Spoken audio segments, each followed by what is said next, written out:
Everyone, welcome to NHLRumors.com. Jim Biringer here. Please subscribe to the channel, like this video, comment below. A lot of news this week here in the National Hockey League, some rumors to get to as well. We got to start dysfunction in Canada, Edmonton Oilers, Vancouver Canucks, Toronto Maple Leafs. Where shall we begin? Where should the carousel go? Where should the wheel spin? Because even as the Stanley Cup playoffs roll along, teams not in the playoffs, looking to rebuild, do whatever they want, are making news and headlines. We have two coaching vacancies now, one in Edmonton, one in Toronto. Now we have three new people now, I should say, in Vancouver. And let's begin out Western Canada, shall we, before we move ourselves back east, because everybody says there's an East Coast bias. So let's start. Edmonton Oilers fire Chris Knoblauch. They were looking to make a coaching change as it was leaked by Frank Saravalli. They reached out to Bruce Cassidy, the former head coach of the Vegas Golden Knights, not the Las Vegas Golden Knights, Vegas Golden Knights.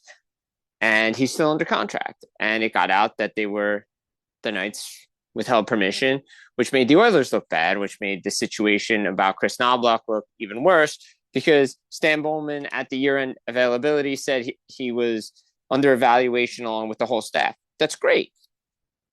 But if he's under evaluation and you're not going to rush into anything, why were you going behind his back to make a coaching change? And why did you, after one season of being there, give him a 3-year contract extension in October? If everything hinged this season on his performance and how the team performed, wouldn't you wait? Because there's a lot of businesses that go year to year.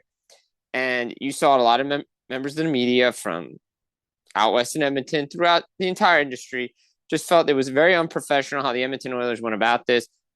Stan Bowman did not want to get into the process of how things were going, what candidates he was speaking to, not speaking to. He said there's too much respect for the process. The smartest thing he said. So they're going through the process. We know Leon Draisaitl, Connor McDavid has criticized the coaching style. Everybody needs to be better. Players weren't being used right. When they were asked about those types of systems, it's a coaching question. You know, Stan Bowman reiterated twice, not only during his availability on Thursday, but at the year-end press conference that, hey, there were some players that were not put in the right positions to succeed.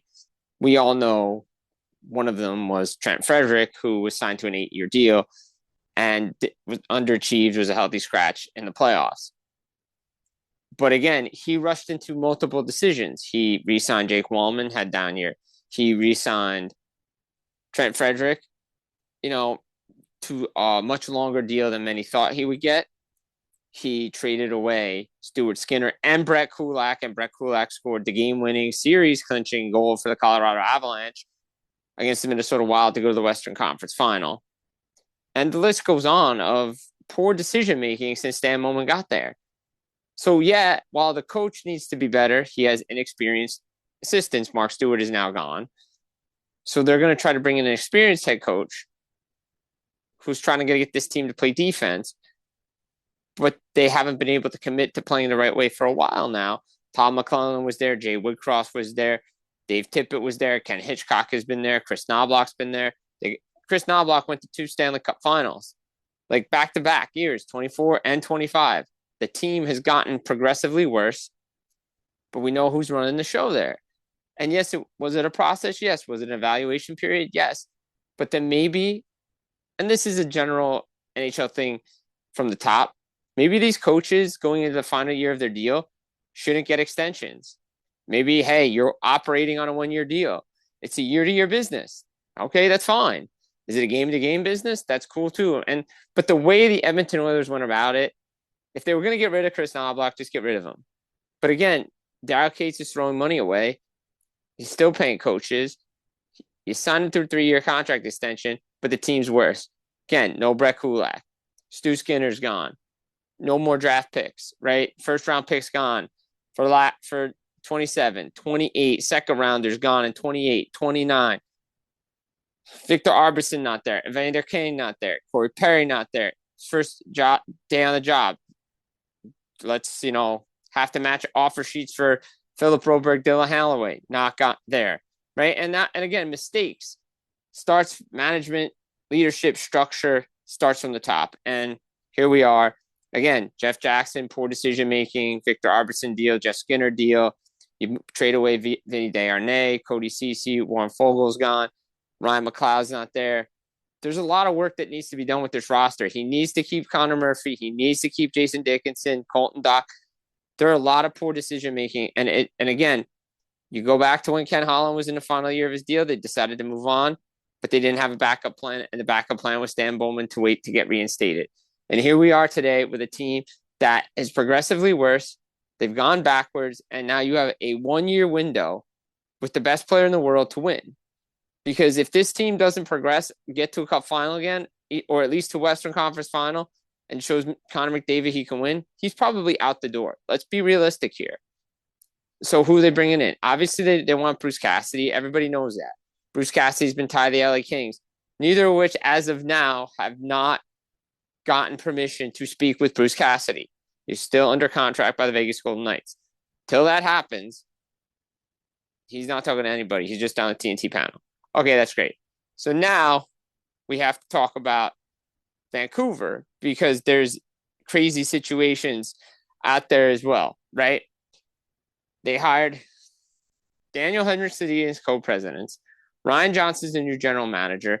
It was down to Evan Gold. Evan Gold was going to bring in Jamie Langenbrunner. Jamie Langenbrunner is no longer with the Boston Bruins. He's going to pursue different endeavors.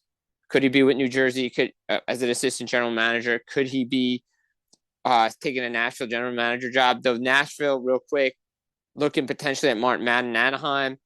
Darren York in Carolina, though, has been told maybe not Darren York. However, they want an outsider. Nick Saban's leaving the charge. All right, so back to Vancouver. Does Jamie Langenbrunner go there to join Ryan Johnson's staff? It was a strange press conference because there's been a lot of reports out there that it's been about low budget, getting a cheaper guy. Evan Gold's a tough negotiator. But once the Sedins came into the role to get their co-president titles, which Brandon Batcher found a clip from 2018 saying they want to be president one day of the team. Interesting timing. But Francesco Aquilini has some, buyout problems with one of the other owners. And again, it just felt like, and there were reports that the Sedins chose Ryan Johnson because they know him and they've worked with him and they didn't know Evan Gold. And they had one internal candidate that we felt was really good. And they probably were going Ryan Johnson the whole time, but they just wanted to go through the process. And that's fine and all well and dandy. But was he the best candidate? He talked really well. He talked about the process, talked about changing the culture, the environment, making guys accountable. Same with the Sedins. It's about culture, environment, but he never put a timeline on the rebuild, which is fine. It's a good thing because you don't want to have expectations to say 3 to 5 years we're going to turn this thing around. It's going to be a long time before Vancouver Canucks are relevant again. They have questions about Jake DeBrusk, questions about Phil Pronik, though a certain agent will not like that. But they have questions on their roster. How do they acquire these draft picks? Did they go down the Calgary route, move out guys that don't want to be there, acquire assets, hit the assets? They have to redo the scouting department, redo the analytic department. They have a lot of question marks there. But it just seemed like it was an old boys network, similar to what the Edmonton Oilers did back in the day. And here we are. Ryan Johnson and the Sedins are there instead of Evan Gold and company because maybe the going rate's just too much. And similar to Nashville situation that they may be on the low budget end of things. But again, we'll see what happens. But the Canucks said all the right things. Everybody said the right thing. Now actions speak louder than words.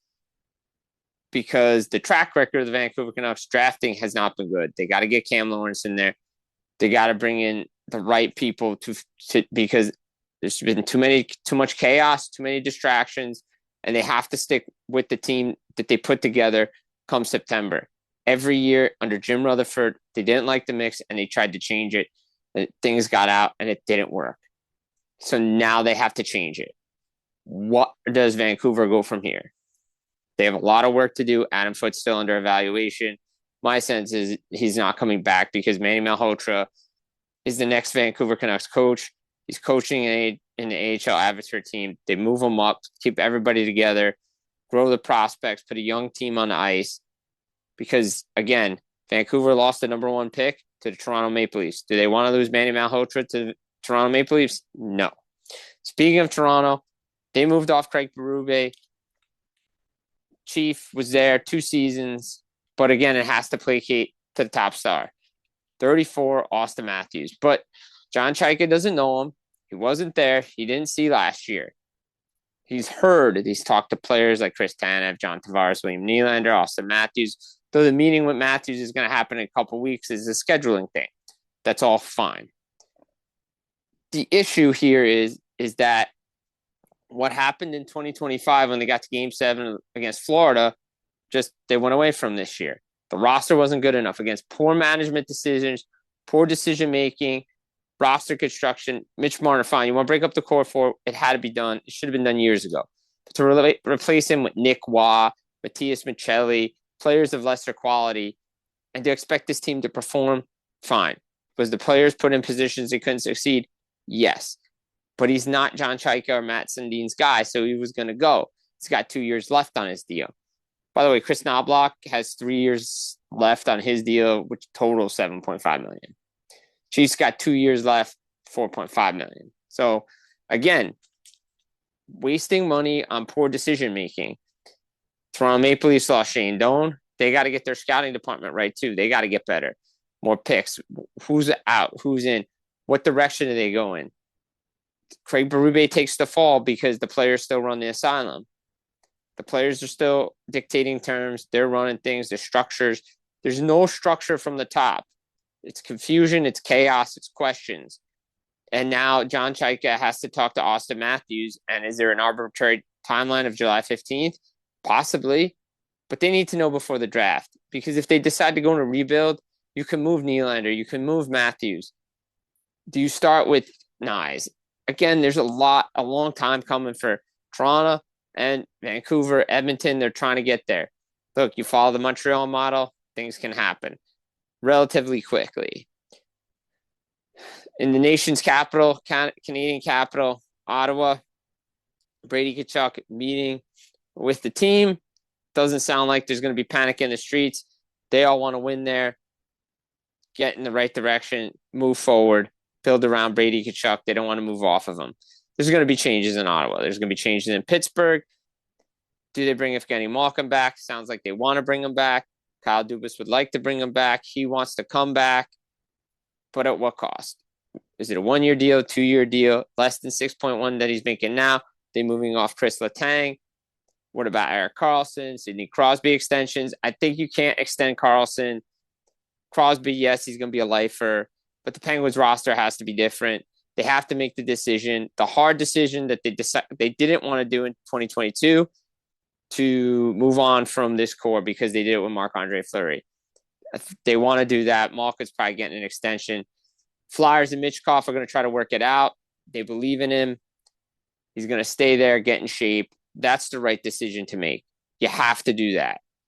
As I mentioned before, Nashville looking for somebody outside the organization. It's going to be interesting to see where things go because, again, teams are looking to make decisions based on the draft. What is their draft order? What type of players they want to bring in? Free agency is going to be very thin. Charlie Coyle come off the board. So a thin market. Free agents is already thinner. Obviously, Alex Tuck has not signed yet. Sergei Bobrovsky's out there. But again, a lot of moving pieces. Still the rest of the season to go. But the big news out of Toronto, Vancouver, Edmonton, changes are coming. Good or for better. Are they the right hires? Did they get them right? Let us know. Jim Biringer here at NHLRumors.com. Subscribe, follow along, like this video, comment. Let us know what you're thinking in those regions. Take care. Stay tuned for more and enjoy the Stanley Cup playoffs.